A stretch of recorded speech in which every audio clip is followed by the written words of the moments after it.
माझं फक्त एक लढणारा योद्धावालाच परिचय सगळे देतात आणि तोच सगळे पाहू इच्छितात किंवा पाहतात. तर महाराज युद्धावर जाताना हे सगळं करायचे. मी पत्रकार आहे म्हणून ऍक्टिव्हिस्ट नाहीये, मी ऍक्टिव्हिस्ट आहे म्हणून जर्नलिस्ट आहे. सोप्या भाषेत म्हणाल तर रावणाची लंका तर सोन्याची होती. त्यामुळे भौतिक गोष्टी हे आमचं लक्ष नाही. पण लोकांना फक्त हे वाटू नये का तुम्ही घंटी वाजवली, पूजा केली, माळ जप केला आणि म्हणजे साधना झाली. श्रोतेहो नमस्कार. सनातन संस्थेच्या वतीने आपण सर्वांचं हार्दिक स्वागत. या भारत भूमीच्या रक्षणासाठी, हिंदुत्वाच्या रक्षणासाठी, सनातन धर्माच्या रक्षणासाठी भारत मातेचे जे काही सुपुत्र आज या देशामध्ये सातत्याने कार्यरत आहेत की त्यांच्या कार्याकडे पाहूनच आपल्या सगळ्यांना प्रेरणा मिळते. पण त्यांना हे कार्य करण्यासाठी प्रेरणा कुठून मिळते हा विषय कुठेतरी अनुत्तरित राहतो. अनेकांना याबद्दलचे प्रश्न असतात. या सगळ्याच्या पाठीमागचं नेमकं आध्यात्मिक बळ त्यांना कुठून मिळतं असाही प्रश्न आपल्या मनामध्ये निर्माण होतात.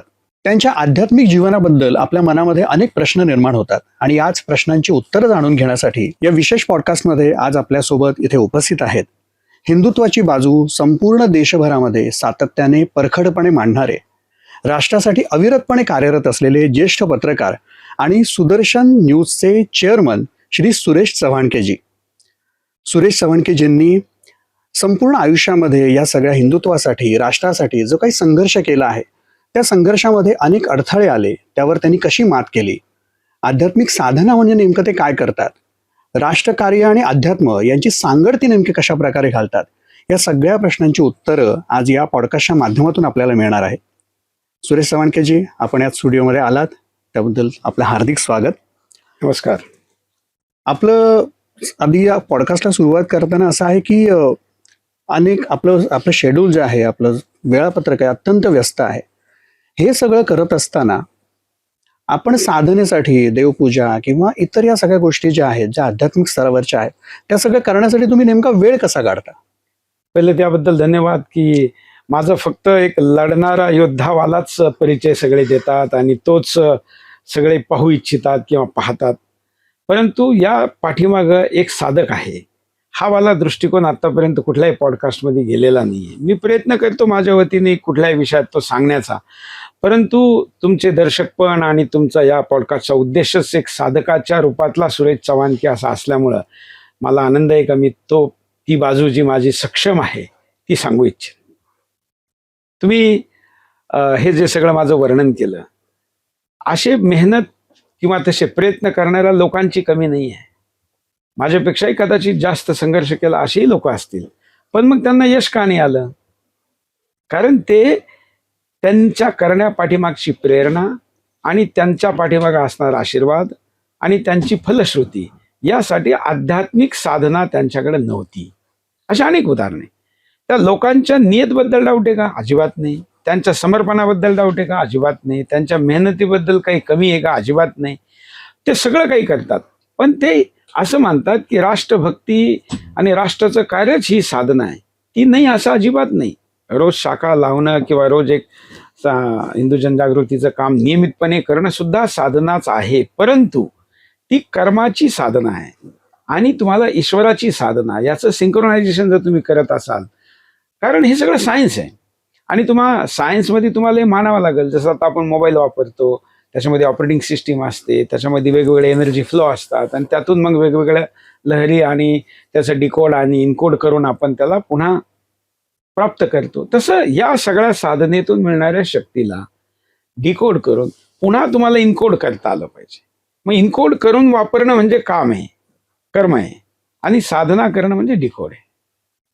यातलं सिंक्रोनायझेशन करणं यासाठी जर चांगला गुरु भेटला आणि तुम्ही त्याला नियमित विश्वासाने आस्थेने जर केलं तर मग ते सिंक्रोनाइज होतं आणि त्याचा फ्लो हा आजच्या भाषेत म्हणाल तर चांगल्या बँडविथमध्ये काम करतो. लोकांना तर फक्त ऑप्टिकल फायबरचं स्पीड माहिती आहे, त्यांना गॉड फायबरचं स्पीड नाही माहिती. बरोबर. पण मग तुम्ही नेमकं दिवसभरातलं तुमचं वेळापत्रक कसं असतं? साधनेसाठी वेळ कसा काढता किंवा काय नेमकं करता? नामस्मरण करता? मी जनार्दन स्वामींचा अनुग्रह घेतलेला आहे. बरं. चौथी कक्षेत असताना, म्हणजे तुम्ही समजा की 8-9 वर्षाचा असताना विरोळला अनुष्ठान केलं. आणि त्यावेळी अनुष्ठान करणं म्हणजे आजही त्यांचं अनुष्ठानाची पद्धत अशी आहे का, आपण जे साखरेचं 100 किलोचं पोतं असतं ना, ते खाली आथरायचं, त्याच्यावरच 7 दिवस झोपायचं. त्याच्यासमोर एक छोटा फोटो दिला जातो, तो ठेवायचा. अगरबत्तीचं स्टँड असतं, एक दैनंदिन विधी असती, त्या विधीला वाचायचं आणि जेवढा शक्य आहे तेवढा जप करायचा. चॉईस दिली जाते का तुम्हाला जर जप स्वतःकडे ठेवायचा असेल तर तुम्ही या बोटाने करा, आणि गुरुकडे ठेवायचा असेल तर या बोटाने करा. मग आम्ही ठरवलं गुरुकडे ठेवायचं, कारण आपल्याकडून तर कुठं वापरला जाईल, कसा वापरला जाईल माहित नाही. आणि मग तो दिलेल्या कान मंत्राची साधना 7 दिवस अनुष्ठानमध्ये करायची. त्यासाठी रोज पहाटे 3:30ला ब्रह्ममुहूर्तावर उठायचं, 4 वाजेच्या आत आंघोळ सगळं विधी करून पुन्हा 4ला विधीला बसायचं. 5 वाजेपर्यंत ते करून त्याला मग योग, ध्यान, मेडिटेशन सगळं करायचं आणि मग जपाला बसायचं. तर तो पहिला राऊंड मग सूर्य मध्य येईपर्यंत करायचा. मग नंतर त्यानंतर प्रसाद घ्यायचा. त्यानंतर जर विश्राम करायचा असेल तर 1 तासभराचा करायचा, पुन्हा चालू. मग संध्याकाळी सत्संगाला जायचं, ऐकायचं, गुरु सांगतात. 7 दिवस ते वेगवेगळे विषय सांगायचे. आणि त्याच्यानंतर पुन्हा एक राऊंड सुरू व्हायचा संध्याकाळचा, तो 10 वाजेपर्यंत चालायचा. हा झाला एक जी विशिष्ट साधना. घरी येऊन काय तर सूर्योदयाच्या आधी उठणं, उठल्यानंतर सगळं ताबडतोब योग, प्राणायाम वगैरे वगैरे करून त्याच्यानंतर जो गुरुमंत्र दिलेला आहे त्याची किमान 1 माळ, जपमाळ, किमान 1, किमान म्हणतो मी, म्हणजे मी त्यापेक्षा जास्त पण करतो, किमान 1 करणं. त्यानंतर जे काय आपले कुलदेवता आहे, ग्रामदेवता आहे, क्षत्रदेवता आहे, भारतमाता आहे, गुरु आहे, माता पिता आहे, पूर्वज आहे, यांचं दर्शन वगैरे करणं. तसं मी व्यक्तिगत हेच करतो आणि मग निघतो. पण आमच्या घरी मागच्या 20-22 वर्षापासून आम्ही काशीचे एक पंडितजी ठेवलेले आहे, आणि ते सकाळी 4 तास आणि संध्याकाळी 4 तास आमच्यासाठी आमच्या कॅम्पसमध्ये राहूनच पूजा करतात. ते स्वतः आमच्याकडे आल्यानंतर त्यांनी PhD पण केली, मुलं पण झाली, ते पण आता शाळेत जायला लागले.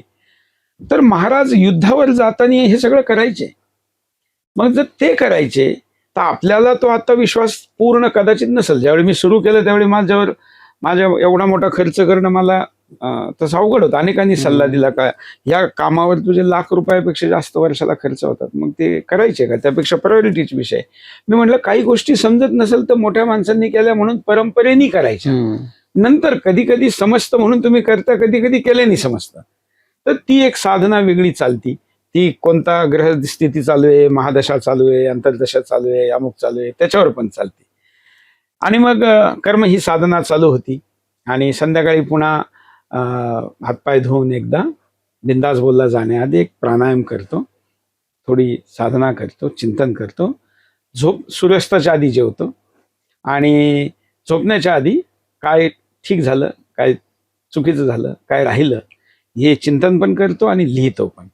हे झालं दैनंदिन. प्लस मी वर्षात एकदा, मागच्या 1-2 वर्षात थोडं डिस्टर्ब झालं, दरवर्षी नाही हो राहिलं, पण मी स्वयं से मिलने का कार्यक्रम करता. म्हणजे मी हिंदीत मुद्दाम सांगू राहिलो कारण मी हिंदी बोलायला जास्त लागलो, शिकलो. तिकडे जाऊन मला हा थॉट आला तर मी त्याला हिंदीत म्हणतो का स्वतःला भेटायला मी जातो. कधी सज्जनगड, कधी वेगवेगळ्या ठिकाणी, असं उत्तर भारतात, हिमालयामध्ये. आणि मी त्याचं एक पॅटर्न बनवलेला आहे का काय विचार करायचा, स्वतःला भेटायचं म्हणजे काय करायचं. आणि मग मी ते करतो, मोबाईल बंद ठेवून, सोशल मीडिया बंद ठेवून, सिक्युरिटी सुद्धा लांब ठेवून असं करतो. असं मी तुम्हाला माझी आध्यात्मिक अनुष्ठान साधना, दैनंदिन जीवनातली साधना आणि ओकेजनल मी कधी काही करतो ते अशा पद्धतीने सांगितलं. याशिवाय पण अनेक प्रयोग करतो. आता एक मी असा विषय बोलेल जो आजच्या लोकांना फार तसा पटणार नाही, पण तुम्ही लग्न केल्यानंतरही ब्रह्मचर्य साधना काही काळ वेगवेगळ्या रूपाने करू शकता, ती केली पाहिजे, याची आवश्यकता आहे. कारण जसं प्रत्येक पूजेचं कर्मकांड सांगितलेलं आहे तसं वेगवेगळ्या प्राप्तीसाठी वेगवेगळ्या साधना सांगितलेल्या आहे, त्या सुद्धा मी करतो. अगदी बहुआयामी असं साधना तुमची सुरू आहे. म्हणजे साधनेचं बाळकडू जे मिळालं लहानपणापासून ते घरून मिळालं. हा, आणि ते त्यानंतर ते असं सगळं घरून तर मिळालंच. म्हणजे घरात हे होतं, वडील धार्मिक, आई धार्मिक, आणि आम्हाला लहानपणापासून महाराजांबद्दलचं, छत्रपती शिवाजी महाराजांचं आकर्षण, शिर्डीमध्ये राहणारं. त्यामुळं काही समजायच्या आत लहानपणी सबकॉन्शियस माइंडमध्ये सकाळी जे साईबाबांच्या मंदिरातून ज्या सगळ्या शिर्डीत ऐकायला जायला असे जे चालू व्हायचे, ते सगळे गीत, लताताईंचे भजनं, त्यानंतर वेगवेगळ्या गायकांचे, ते आजही सबकॉन्शियस माइंडला आहे. त्याचा संस्कार ते आजही आहे. समजण्याच्या आधी समजलेल्या गोष्टी, म्हणजे शब्द समजायच्या आधी भाव समजलेले, त्यामुळे तो भाव होताच. त्यामुळे प्रसाद घ्यायचा, चप्पल काढायची हातातून, दर्शन घ्यायचं, देव दिसला, कळस दिसला, हात जोडायचा, बेसिकनी सुरू झालं. मग जनार्दन स्वामी सारखे एक सामान्य भाषेमध्ये बोलणारे गुरु जीवनात आले. मग त्यांनी तर खूप मोठमोठ्या अवघड गोष्टी त्या सहजपणे लोकांना सांगायचे, हे केलं. त्यातून मुलांना पण जन्मपूर्व संस्कार वगैरे वगैरे असं सगळं केलं. आता आणि गुरुप्राप्तीमुळे सनातन संस्थेबद्दल मला आकर्षण असण्याचं कारण सद्गुरू आहे. कारण या युगात मी पाहिलं का लोक आस्थेनी किंवा परंपरेने खूप काही करतात, पण ज्ञानानी करण्याचं आणि त्याला विज्ञानानी समजून सांगण्याचं काम जे सनातन करतं ते दिव्य आहे. आणि म्हणून मी गुरुदेवांना भेटायला पण गेलो. आणि 2000 मला वाटतं 7-8च्या दरम्यान अभय वर्तकजी, रमेश शिंदेजी मला पहिल्यांदा भेटले होते. त्याच्या आधी मी सनातनचं एक कमांडो असायचे, त्यांच्याबद्दल मला आकर्षण होतं. आणि मी ते 96 साली, 96, 97, 98 साली ते आमच्या वेगवेगळ्या कार्यक्रमात मी त्यांची ड्युटी लावायचो. स्वसंरक्षणासाठी. स्वसंरक्षण ते मागायचे, हा. तर तुमचं आयोजन मोठं आहे, आम्हाला काही काम द्या. हा. स्वतःच यायचे, हा. त्याला ते द्यायचं. तर असं त्यामुळे मला सनातन बद्दल आकर्षण झालं. आणि मला कोणालाही जर परिचय द्यायचा असेल सनातनचा, तर मी आधी हा देतो. बरं, चांगलं. याबद्दल आपण आणखी चर्चा करणारच आहोत. पण आता तुम्ही गुरुप्राप्तीबद्दल सांगितलं, पण जीवनात असे काही कठीण प्रसंग आले का की जिथे अगदीच कोलमडून जायला झालं आणि गुरुकृपेमुळे किंवा या साधनेमुळे पुन्हा एकदा उभारी आली, असं काही सांगू शकाल? पहिलं म्हणजे का असे काही प्रसंग जीवनात तरच तुमच्या येतील ज्यावेळी तुम्हाला हे येऊ शकतात याचं आकलन नसेल. आणि योद्धा तोच आहे जो आपण काय डाव खेळल्याने समोरचा काय खेळू शकतो त्याचं आकलन आधी करू शकतो. म्हणजे शत्रूंनी तलवार हातात घेऊन तुम्हाला मारायच्या आधी तो काय करू शकतो. जसं क्रिकेटच्या भाषेत मध्ये झालं तर आता हा बॉडी लाईन टाकील का फुल, म्हणजे काय कुठला बॉल टाकणार आहे हे त्या चांगल्या बॅट्समनला आधी समजतं.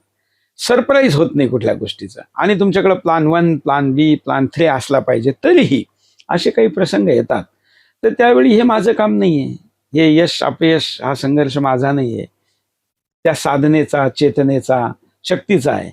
असं म्हणून इदम न मम जर तुम्ही कराल तर त्यात काही होत नाही. आणि दुसरं राहिला प्रश्न जास्तीत जास्त काय होईल, म्हणजे मी थोडा एक्स्ट्रीम विचार करणारा माणूस आहे. समजा जास्तीत जास्त काय होईल, जीवावर येईल, जास्तीत जास्त काय होईल, आर्थिक नुकसान होईल. पण तुम्ही तोपर्यंत त्या अंतिम त्या पॉइंटचा विचार जोपर्यंत करत नाही किंवा सर्वस्वपणाला लावत नाही, तोपर्यंत देव पण पाहतो ना, का जास्त आरामातच मागतो वाटतं. तो पण देत नाही. मग आता आपण आपल्या पत्रकारीच्या निमित्ताने किंवा राष्ट्रकार्यासाठी अनेक संत महात्म्यांना, विभूतींना भेटला आहात. तर त्यांच्याबद्दलचे काही अनुभव असतील किंवा तुमच्या जीवनामध्ये त्यांच्यामुळे काही बदल झाला असं आम्हाला मी ऐकायला आवडेल. पत्रकार आहे म्हणून ऍक्टिव्हिस्ट नाहीये, मी ऍक्टिव्हिस्ट आहे म्हणून जर्नलिस्ट आहे. म्हणजे मी मूळ ऍक्टिव्हिस्ट आहे. मी पाहिलं जहा कम वहा हम. तर मीडियामध्ये हिंदुवादी नाहीये. सगळ्यात जास्त जमिनीवर हिंदुवादी काम करतात, पण मीडियामध्ये हिंदुवादी बदनाम होतात. म्हणून मी 2003ला ही कंपनी बनवली आणि मीडियामध्ये यायचं ठरवलं. त्याच्या आधी मी पत्रकारिता 17व्या वर्षी चालू केली होती, तरुण भारतचा पत्रकार होतो. त्यामुळे जहा कम वहा हम यातून मी सुरू केलं. आणि त्यात मला असं लक्षात आलं, म्हणजे मी 360 डिग्री विचार करतो. आणि आम व्यक्तीला जसं प्रभावित करणं गरजेचं आहे, तसं खास व्यक्तीला प्रभावित करणं सुद्धा गरजेचं आहे. आम व्यक्तीला कदाचित तुम्ही सहजपणे प्रभावित करू शकाल, पण खास व्यक्तीला प्रभावित करण्यासाठी तुम्हाला विशिष्ट, त्यांच्यापेक्षा जास्त किंवा त्यांना समाधान देऊ शकाल इतकं सगळं करावं लागतं. म्हणून अशा लोकांना ज्यावेळी भेटायला जातो तर वेगवेगळ्या स्वभावाचे लोक, आणि मी एक पत्रकार आहे आणि त्यामुळं, आणि थोडा टेक्नोक्रॅट पण आहे, त्यामुळे ज्याला भेटायला जातो त्याच्याबद्दलचं आकलन आधीच करून घेतो. थोडीशी इंट्युशन पण वापरतो आणि फेस रिडिंग वगैरे पण येतं. त्यामुळं ज्याला भेटायला गेलो त्यांनी बोलण्याच्या आत समजतं की त्यांना काय म्हणायचं आहे. दुसरं, मी कधी कोणाला भेटायला जातो तो काही मागायला जात नाही, आणि मागायला जरी गेलो तर काही ना काही घेऊन जातो. मग PM ला भेटो, CM ला भेटो, जोपर्यंत तुम्ही काही देऊन येत नाही तोपर्यंत तुम्ही फक्त घ्यायला गेले असं होतं. म्हणून मी साधू संतांना भेटताना सुद्धा त्यांना काय देता येईल अशा अनुषंगाने जातो. म्हणजे फक्त दानदक्षिणा नाही, त्याही पेक्षा वेगळं, त्यांच्या संस्थेचं उपयोगी, त्यांच्या विचाराला जास्त लोकांपर्यंत घेऊन जाणारचं, किंवा त्यांच्यात अगदी काही कमी असेल तर ते सुद्धा आत्मीयतेने त्यांचं होऊन त्यांना सांगण्याचं, जे कोणी करीत नाही आजकाल, अशा सगळ्या गोष्टी सुद्धा मी करतो. आणि माझ्यामध्ये साधक असल्यामुळं, माझी कुंडलीच स्वगुरु ही केंद्रस्थानी गुरु असल्यामुळं मला नेते मंडळीपेक्षा साधू संत मंडळींना भेटणं आवडतं. पण त्यांच्याबद्दल असा काही विशेष अनुभव काही सांगायला आवडेल का? अनेक अनुभव आहे. माझा एक स्वभाव आहे, दोष कानात सांगणं आणि गुण ओरडून सांगणं. त्यामुळं गुण सांगतो. तर गुण असे आहे का, अनेक विद्वान साधू संत या देशामध्ये आहे. 2 प्रकारची 3 प्रकारची कॅटेगरी त्याच्यात करता येऊ शकते. एक असं असू शकते की ज्यांना तुम्ही टीव्हीवर, सोशल मीडियावर किंवा वेगवेगळ्या मंचावर पाहता. दुसरे आहे का तुम्हाला ते माहिती आहे, पण तुम्ही त्यांच्या जवळ नाही जाऊ शकले. आणि तिसरे एक जे अज्ञात आहे, जे स्वतःसाठी काहीच करीत नाही, अज्ञात ठिकाणी राहून ते साधना करतात आणि या चराचराच्या उत्कर्षासाठी आपली शक्ती पणाला लावतात. असे 3 प्रकारचे लोक आहेत. त्यामुळे त्या कोणाकडे चाललो हे आपल्याला माहिती आहे. त्यामुळे हे मॅक्स काय देऊ शकता आणि त्यांच्याकडनं काय अपेक्षा ठेवली पाहिजे, तेवढी अपेक्षा ठेवून त्यांच्याकडे जायचं, ते विचारायचं, मिळतं. आता होतंय कसं की राष्ट्र आणि धर्मकार्यासाठी अनेक जण कार्य करतात. काही जणांना असं वाटतं की या तुमच्या एक पहिल्या प्रश्नात एक मी अजून माहिती देऊ इच्छितो. अनेक साधू संतांना असं वाटतं की ही जी पिढी आहे, या पिढीला जर आपण उच्च आध्यात्मिक शक्ती, अनुभूती, चेतना, प्रारब्ध असं काही जर सांगायला गेलो तर आपले व्हिडिओ कट करून मजाक उडवलं जाईल, आपली गोष्ट सायंटिफिक नाही असं म्हणलं जाईल, असा न्यूनगंड अनेक लोकांच्या मनामध्ये असतो. परंतु मी अशा लोकांना मग सांगतो की तुमच्याकडं विद्वत्ता आहे, भक्तवर्ग आहे, सगळं आहे, तुम्ही संकोच का करता? जर तुम्हाला माहिती हे बटन दाबल्याने हा लाईट लागणार आहे, हा नंबर डायल केल्याने तो नंबर पुढे कनेक्ट होणार आहे, तर तुम्ही करा ना. नाही हो, लोक असं म्हणतात. होईल काय होईल, मजाक उडेल ना, जास्तीत जास्त काय होईल. पण समजा तो प्रयोग 1000 पैकी कोणी केला आणि 2-4 लोकांना जरी जीवनात त्याचा उपयोग झाला तर तुमचं ट्रान्सफॉर्मेशन झालं ना. तुम्ही का नाही करत? असं म्हणून मी अनेक साधू संतांना आग्रहाने काही गोष्टी ओपनली करायला लावल्या आणि त्यांनी ते ॲक्सेप्ट केल्या की ते असं केल्यानंतर त्याचा फायदा झाला, लोकांना माहीत झालं.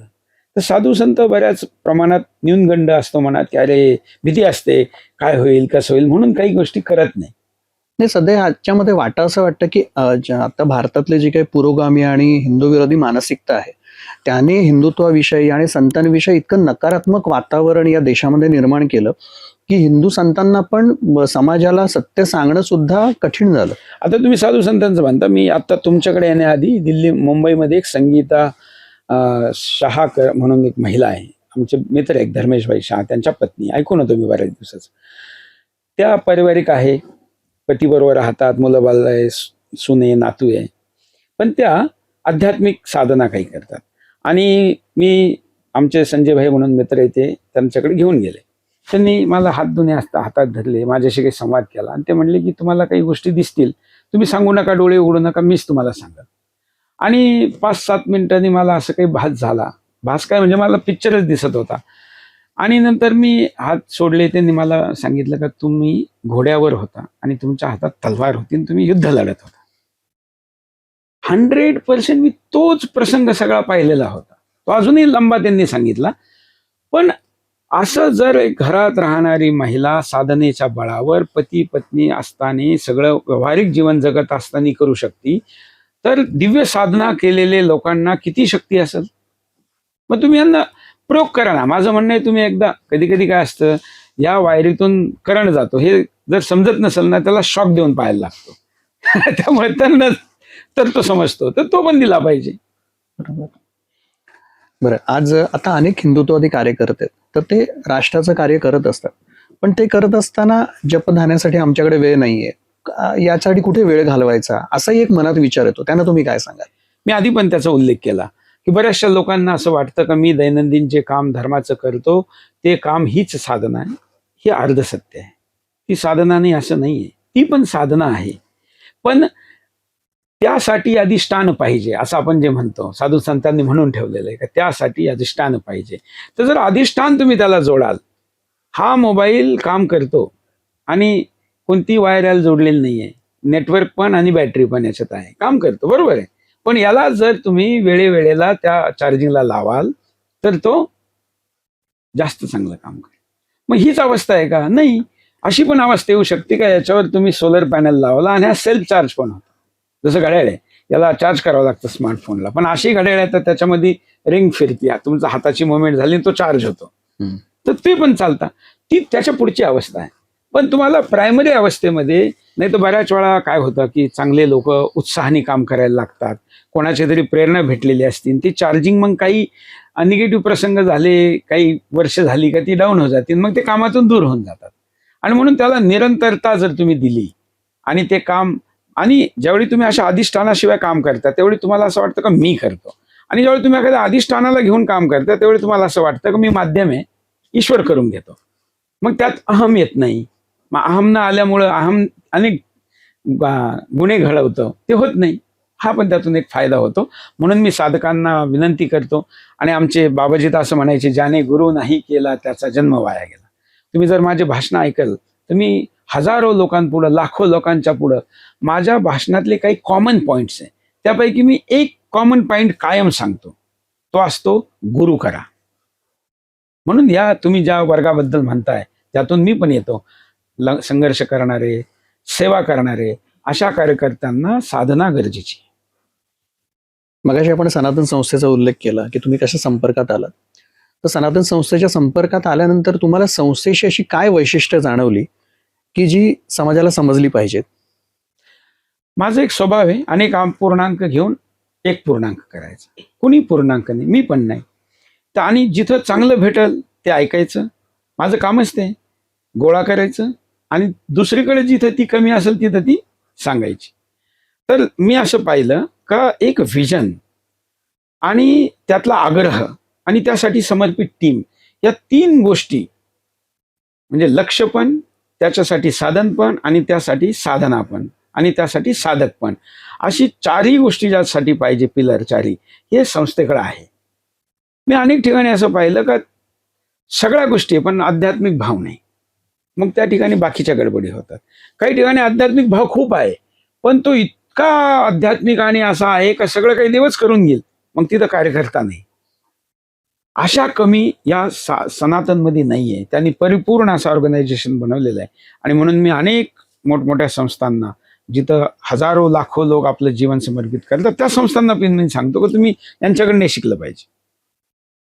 आणि शिकणं हा आपल्या धर्माचा मूळ तत्व आहे, त्यामुळे त्यात काही कमीपणा वाटला नाही पाहिजे. तुमची या दरम्यान सनातन संस्थेचे संस्थापक सच्चिदानंद बऱ्याच वेळा परब्रह्म, भेट झाली. मी पहिल्यांदा त्यांना 2008-9 मध्ये भेटलो. त्यानंतर मला वाटतं का ॲव्हरेज मी 2-3 वर्षामध्ये त्यांना जवळजवळ भेटतच असतो. गोव्याच्या अधिवेशनाच्या निमित्ताने वगैरे वगैरे, किंवा मध्ये 1-2 वेळा तर मी तसाही गेलो, तर त्यावेळी भेट झाली.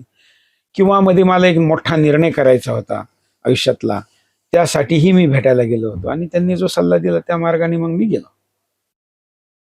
मग त्यांच्या भेटीमध्ये तुम्हाला काय वेगळेपण जाणवलं?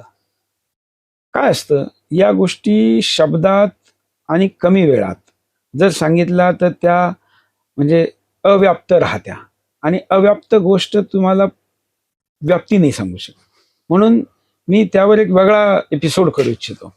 पण मी एवढं जरूर सांगाल का मी म्हणतो म्हणून नाही, तुम्ही अनुभूती घेऊन पहा, स्वतःच्या डोळ्यांनी स्वर्ग पहा. शब्दांच्या पलीकडली अनुभूती असते. बरोबर आहे. आता जेव्हा राष्ट्र सेवा करत असतो तेव्हा मी अहंकार म्हणालात की अहंकार खूप कधीतरी फार बाहेर येतो आणि त्यामुळे कार्याला कुठेतरी त्याची हानी पोहोचते.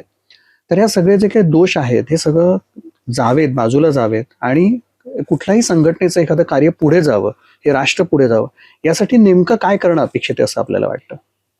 एक तर हे नेहमी लक्षात घ्या की मनुष्य आहे, तर मग त्याच्यामध्ये हे सगळे गुणदोष असणार,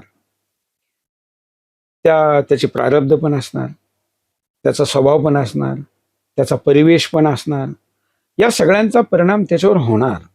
आणि म्हणून त्या संस्थेतल्या मोठ्या लोकांचं हे काम आहे का त्याच्यासाठी तसं वातावरण देणं.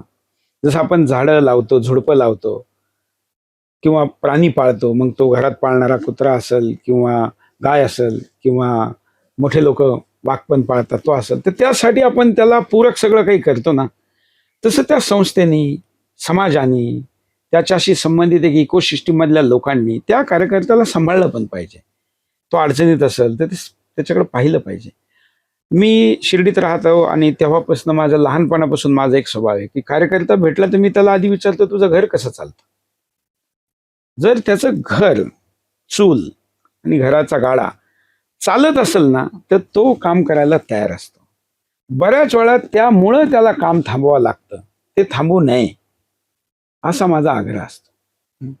नाही, हे कारण आहे, पण त्याच्या जोडीला आता झालंय कसं की प्रत्येकाला एक भौतिक आकर्षण खूप आहे, सोशल मीडिया आहे काय किंवा झालं काय. या आता आकर्षणामुळे प्रत्येकाचा झेंडा, प्रत्येकाचा अजेंडा आणि प्रत्येकाचा नेता, म्हणजे विभाजनच्या दिशेने आपण जास्त चाललोय.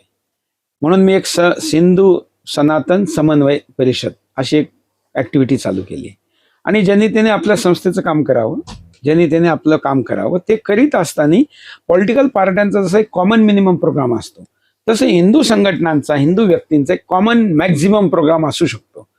त्यावर काम करायचं आता हे सोल्युशन आहे. आणि मग माणसं एकदा जवळ आले का शुद्ध सात्विक प्रेम आपले कार्य का आधार आहे, मग ते आपोआप होतं. बरोबर.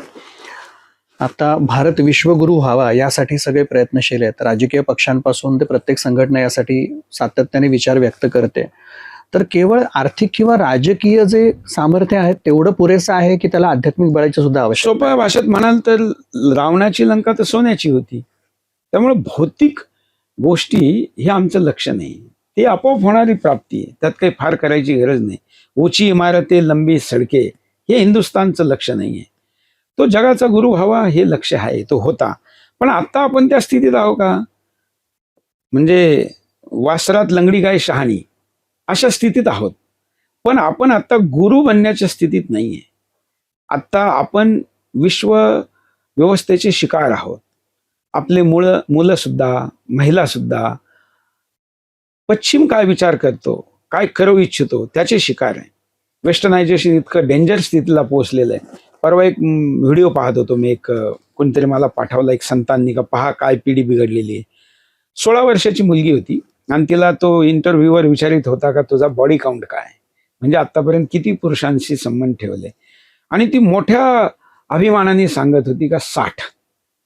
त्यांनी विचारलं कुठल्या वर्षी सुरू केलं, म्हणजे 13, आणि आता किती 16. ती म्हणली तुला हे काही चूक केल्यासारखं वाटत नाही? ती म्हणे नाही, 18 पर्यंत सेंचुरी करायची. ती प्रॉस्टिट्यूट नाहीये, पण तिच्या डोक्यामध्ये एक असा फंटासी घातलेली आहे आणि त्यासाठी खानपान, त्यासाठीचं कंटेंट मधून येणाऱ्या गोष्टी आणि ते असं उपलब्ध केलेलं आहे का तुम्ही त्या रस्त्यात, म्हणजे आपल्याकडे एकीकडे पद्मावतींनी जोहर केलं आणि अशा अनेकांनी जोहर केलं का शत्रूची नजर सुद्धा पडू नये म्हणून, आणि आता तुम्ही स्वतःहून समर्पित शब्द चूक आहे, म्हणजे वासनेचे शिकार व्हायला जातात. कुणी दोन लोकांची सहमती असेल तो भाग वेगळा, पण तुम्ही बॉडी काउंट सेंचुरीला न्यायला 18 वयाच्या आधी म्हणतात. अशी मुलगी त्याच्या नवऱ्याला काय देईल आणि दोघं मिळून समाजाला काय देतील? त्यांच्या पोटी कोणी महापुरुष येऊ शकतो का? नाही. तर मग तुम्ही कोणत्या हिंदुस्थानाची गोष्ट करता? तुम्हाला जगाचं मार्गदर्शन करण्याआधी स्वतःचे पाय ठीक करावे लागणार आहे. आजची पिढी खूप बिघडलेली आहे. एक गोष्ट आहे, रक्त तेच आहे, DNA तोच आहे. त्या बिघडलेल्या पिढीला योग्य वेळी जर आपण स्पार्क करून जर सांगून दाखवलं का हे इथं चुकतंय, याचा हा फायदा आहे आणि हा स्वार्थाचं युग आहे, त्यामुळे याचा लाभ काय आहे, हानी काय आहे हे सांगितलं तर ती सुधरू शकते. म्हणून जगाचं मार्गदर्शन करण्याआधी तुम्हाला हिंदूची पिढी हिंदू बनवावी लागल. आता ते नावाचे हिंदू आहे, कर्माचे हिंदू नाही आहे. त्यामुळे त्याला कर्माची हिंदू पिढी बनवावी लागेल, तरच तुम्ही जगाचं मार्गदर्शन करू शकता. मी आजकाल एक प्रोजेक्टवर काम करतोय. मी आता 18 किलो वजन कमी केलं, डायबिटिक रिव्हर्स केला. आता मी कोणती ॲलोपॅथिक गोळी घेत नाही. मला अनेक जण म्हणले की सुरेश चव्हाणके सारखा एकदम अल्ट्रा कट्टर हिंदू हेल्थवर कसं काय काम करायला लागला. मी म्हटलं फक्त माझ्यासाठी नाही, ते तर लोकमान्य टिळकांनी पण 1 वर्ष सुट्टी घेऊन स्वतःची हेल्थ ठीक करून मग पुन्हा काम चालू केलं, तर तो भाग वेगळा.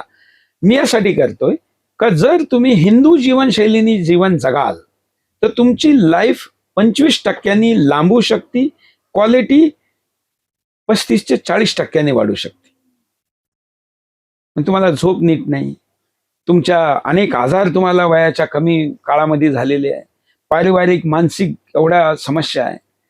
या सगळ्यांना समाधान माझा धर्म देतो ना. मग तो लगेच दिसल असा कुठला आहे? तर मी ते चमत्काराने दाखवण्याऐवजी आधी शारीरिक हिंदू जीवनशैली यांनी दाखवायचं ठरवलं.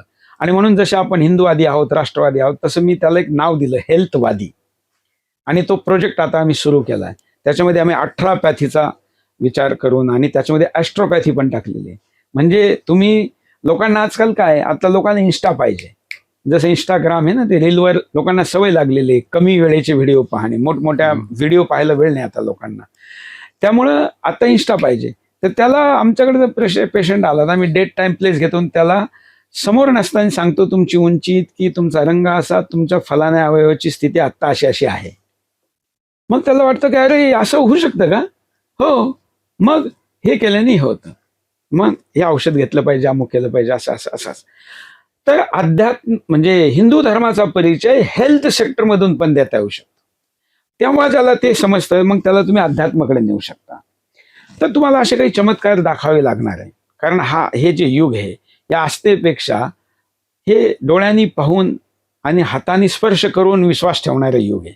तुम्हाला ते करावं लागेल. नक्कीच. म्हणजे आता जो काही पिढी जी काही अधोगतीला जाते त्याला पुढे आणायचं असेल तर आपल्याला भारतीय धर्म म्हणजे हिंदू धर्म आणि अध्यात्म याची सांगड या युवा पिढीला नक्कीच करून घ्यावी लागेल. आज या एकंदर संपूर्ण चर्चेच्या निमित्ताने आज आपण इकडे आलात आणि जसं आपल्या संतांनी सांगितलं की सामर्थ्य आहे चळवळीचे, जो जे करील त्याचे, परंतु तेथे भगवंताचे अधिष्ठान पाहिजे.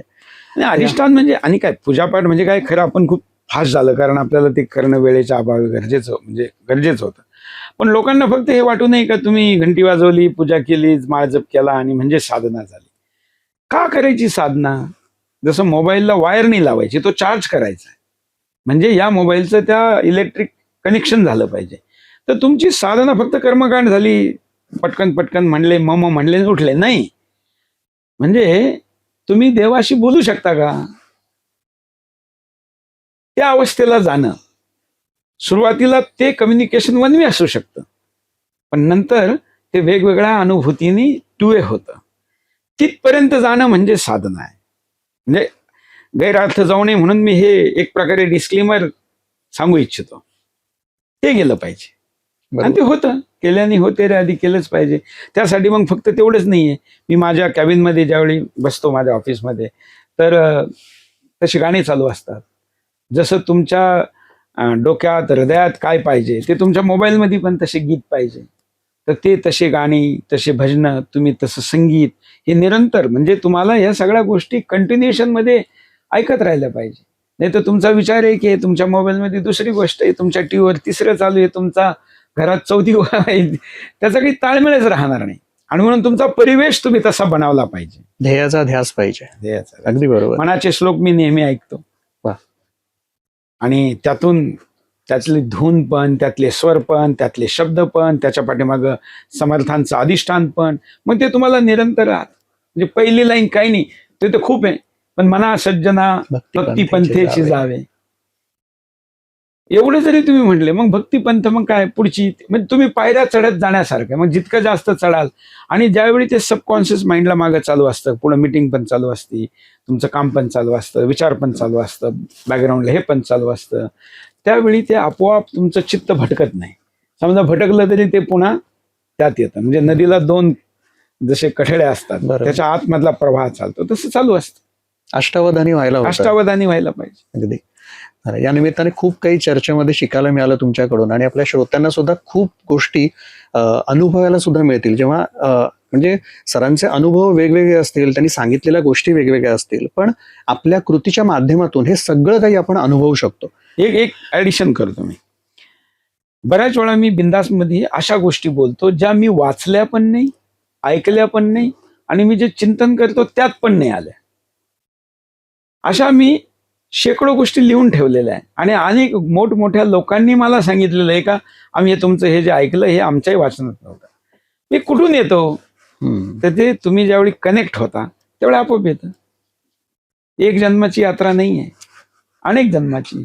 आधी पण खूप काही केलेलं आहे, पुढे खूप काही करायचं आहे. गुरुकृपेने आपली ही यात्रा अशीच चालू राहील आणि राष्ट्रकार्यासाठी, धर्मकार्यासाठी आपलं योगदान हे असंच राहो अशी भगवान श्रीकृष्णाच्या चरणी, गुरुदेवांच्या चरणी आम्ही प्रार्थना करतो. बिलकुल. आणि जेवढा मुसलमानाचा अल्लावर विश्वास आहे त्यापेक्षा जास्त हिंदूचा आपल्या देवावर असला पाहिजे. जेवढे त्यांना मोहम्मद प्रिय आहे तेवढे आपल्याला आपले गुरु प्रिय असले पाहिजे. जेवढा त्यांना मुसलमान असल्याबद्दलचा अभिमान आहे तेवढा आपल्याला हिंदू असल्याचा असला आहे. त्यांच्याकडे जे आहे आध्यात्मिक धार्मिक त्यापेक्षा आपल्याकडं खूप आहे, खूप खूप. ख्रिश्चनिटी किंवा अन्य जे कुठले पंथ आहे, मी कमी लेखण्यासाठी असं म्हणत नाही, पण ज्याच्या दुकानात जास्त सामान आहे त्यांनी ते म्हणलंच पाहिजे की जास्त आहे माझ्याकडं, ते आहे. त्यामुळे तुम्ही ते केलंच पाहिजे. आणि अंतिम मी असं म्हणाल तर तुमच्याकडे करण्याशिवाय मार्ग नाही. परतीचे दोर कापलेले आहेत आणि उभं राहणं शक्य नाही, पुढे जाणे हाच मार्ग आहे. अगदी हिंदू राष्ट्राच्या दिशेने आपण सगळेजण पुढे जाऊया आणि त्याला एक आध्यात्मिक सामर्थ्य या दृष्टीने या माध्यमातून आपल्याला मिळायला हवं आणि यासाठी प्रत्येक हिंदूने साधना करायला पाहिजे. हा या पॉडकास्टच्या माध्यमातून हे पॉडकास्ट घेण्याच्या मागचा उद्देश होता आणि तो उद्देश सफल झाला असं आपण म्हणू शकतो. आज सुरेश चव्हाणकेजी इकडे आले त्याबद्दल आपण आपले अत्यंत आभार मानतो आम्ही. आणि श्रोत्यांचा सुद्धा आभार की हा पॉडकास्ट आपण पाहिलात आणि हा पॉडकास्ट अनेक जणांपर्यंत पोहोचण्यासाठी आपण सगळ्यांनी प्रयत्न करूया आणि राष्ट्र पुढे नेऊया, हा धर्म पुढे नेऊया आणि सनातन धर्माचं रक्षण करूया. याबरोबरच हा पॉडकास्ट इथेच संपला असं मी जाहीर करतो. नमस्कार. नमस्कार.